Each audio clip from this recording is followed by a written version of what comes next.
Hi, ഇന്നൊരു നെയ് roast ആയാലോ? നെയ് റോസ്റ്റ് റെഡി. ഇതുണ്ടാക്കാൻ ഇഡ്ഡലി മാവോ ദോശമാവോ ഏതായാലും മതി. ഇതുപോലൊരു പാത്രം ഉണ്ടെങ്കിൽ ഉണ്ടാക്കാം. ഈ പാത്രത്തിൻ്റെ അടിഭാഗം വെച്ചിട്ട് പരത്തുകയാണ് ചെയ്യുന്നത്. ഇതുപോലത്തെ പാത്രം ഇല്ലെങ്കിൽ ഇതുപോലത്തെ കപ്പായാലും മതി.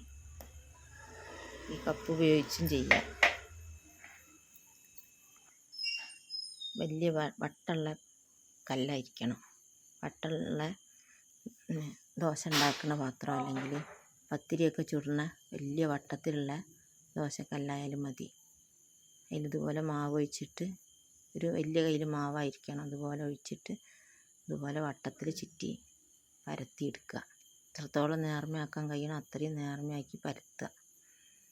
അതിന് ശേഷം അത് മൊരിഞ്ഞ് വരുമ്പോൾ കുറച്ച് നെയ്യും കൂടെ അതിൻ്റെ മേലെ തൂവി കൊടുക്കുക.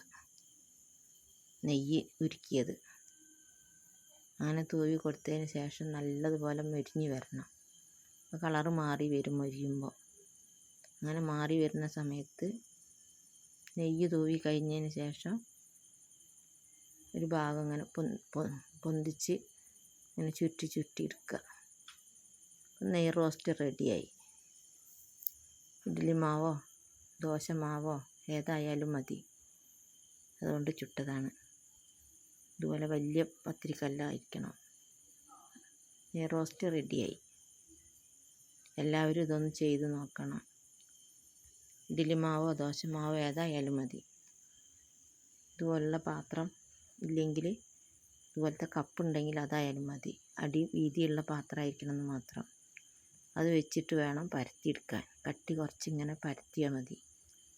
സാധാ ദോശക്കല്ല് നല്ല ചൂടാക്കി ഇങ്ങനെ ചെയ്താൽ മതി. പിന്നെ റോസ്റ്റ് റെഡിയായി. എല്ലാവരും ഇതൊന്ന് ചെയ്ത് നോക്കണം. നല്ല ടേസ്റ്റാണ്. സാമ്പാറോ ചട്നിയോ എന്താ ഉള്ളതിൻ്റെ കൂട്ടത്തിൽ കഴിക്കാനും നല്ലതാണ്.